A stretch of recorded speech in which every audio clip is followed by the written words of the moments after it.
Amerika Birləşmiş Ştatlarının immiqrasiya və gömrük mühafizəsi Florida ştatında geniş miqyaslı əməliyyat həyata keçirib. Nəticədə təxminən 800 sənədsiz miqrant saxlanılıb. Əməliyyat zamanı qətl və terrorizm ittihamları ilə axtarılan şəxslər də daxil olmaqla bir çox şübhəli tutulub.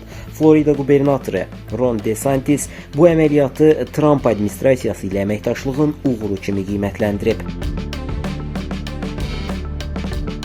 Havayda isə 2 Alman turisti deportasiya edilib. Turist vizası ilə Amerika Birləşmiş Ştatlarına gələn bu şəxslər işləmək niyyətində olduqları şübhəsi ilə saxlanılıblar. Onlar öncə federal həbsxanaya yerləşdirilib, daha sonra isə deportasiya olunublar. Venezuelalı cütlüyün isə bəxtləri üzlərinə gülüb. Belə ki, Texasın federal hakimi onların deportasiyasının dayandırılması ilə bağlı mühüm qərar verib. Hakim bu şəxslərin xarici düşmənlər aktı çərçivəsində saxlanılmasını qanunsuz hesab edərək onları azad edib. Cütlüyün Tren de Aragua qruplaşması ilə əlaqəsi iddia olunsa da, hakim federal hakimiyyətin kifayət qədər sübut təqdim etmədiyini bildirib. O həmçinin deportasiya prosesindəki prosedurların düzgün olmadığını, bu səbəbdən də müdafiə hüquqlarının pozulduğunu qeyd edib.